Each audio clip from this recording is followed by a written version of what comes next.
वह तुझे बहलिये के जाल से और महामारी से बचाएगा।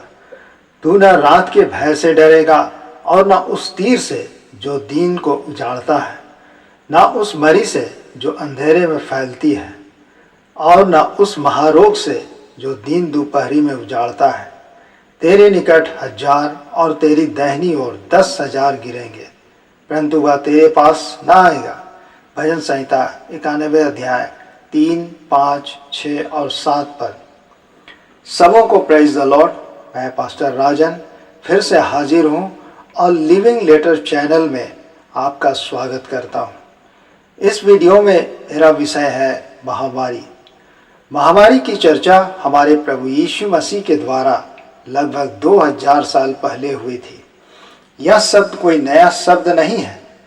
लूका रचित सुसमाचार 21 अध्याय 11 पद में प्रभु यीशु मसीह कहते हैं, और बड़े बड़े भूकंप होंगे और जगह जगह अकाल और महामारियां पड़ेंगी और आकाश से भयंकर बातें और बड़े बड़े चिन्ह प्रकट होंगे।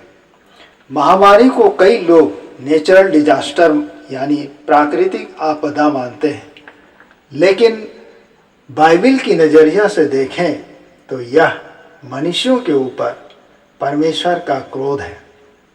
महामारी दुनिया के अंत का चिन्ह भी माना जाता है।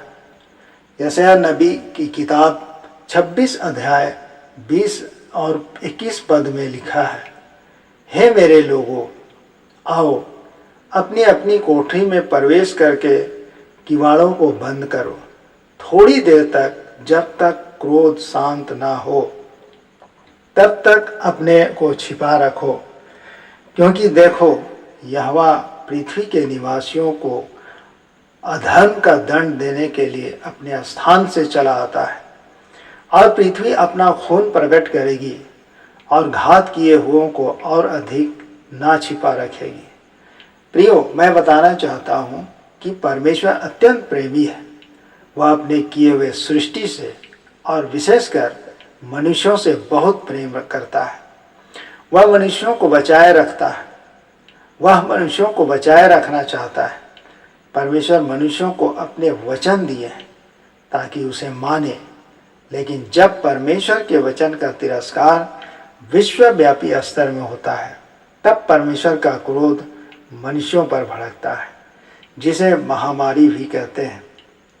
परंतु ऐसी महामारी में भी परमेश्वर का प्रेम उन लोगों में प्रकट होता है जो उससे प्रेम करते और आज्ञाओं को मानते हैं। निर्गमन की पुस्तक 12 अध्याय 22 पद में लिखा है, और उसका लहू जो तसले में होगा, उससे जुफा का एक गुच्छा डुबाकर उसी तसले में के लहू से द्वार के चौखट के सिरे और दोनों अलंगों पर कुछ लगाना, और भोर तक तुम में से कोई घर से बाहर ना निकले। प्रियो, निर्गमन की किताब में परमेश्वर ने मिस्रियों पर 10 महाविपत्तियों को डाला। इन महाविपत्तियों से सारा मिस्र बर्बाद तो हो गया, लेकिन वह अपनी प्रजा को बचा लिया।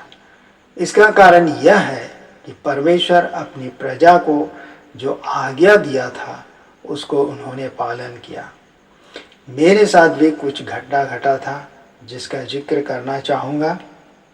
23 दिसंबर 2020 को अचानक मेरी तबीयत खराब हो गई। मुझे तुरंत हॉस्पिटल ले जाया गया।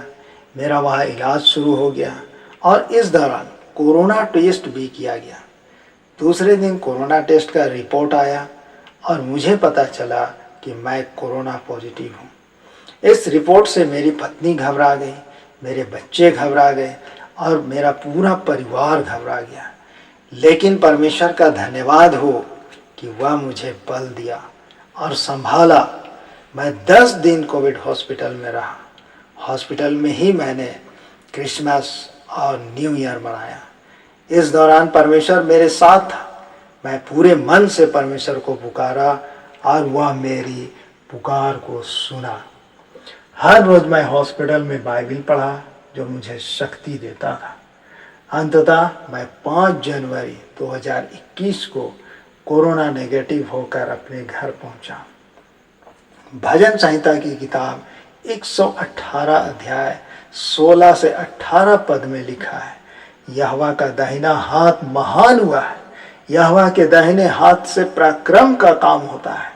मैं ना मरूंगा वरन जीवित रहूंगा और परमेश्वर के कामों का वर्णन करता रहूंगा।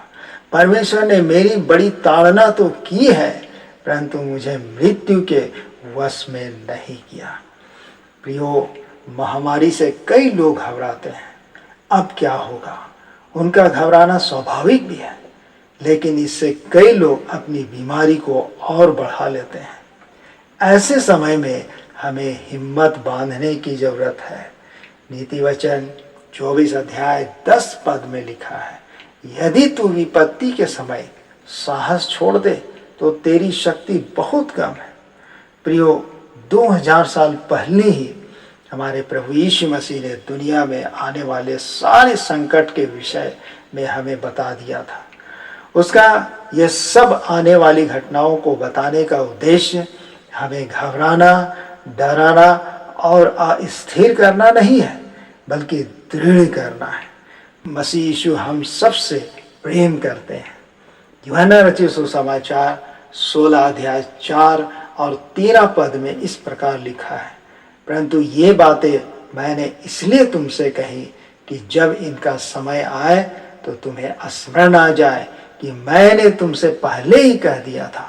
परंतु जब वह सत्य का आत्मा आएगा तो तुम्हें सब सत्य का मार्ग बताएगा, क्योंकि वह अपनी ओर से ना कहेगा, परंतु जो कुछ सुनेगा वही कहेगा और आने वाली बातें तुम्हें बताएगा।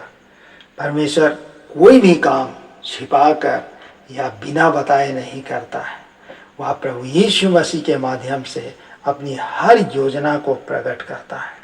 तो आइए हम प्रभु यीशु मसीह के सुसमाचार को पढ़ें और आने वाली घटनाओं में स्थिर और निडर रहें। इस वीडियो में इतना ही बोलकर अंत करता हूँ।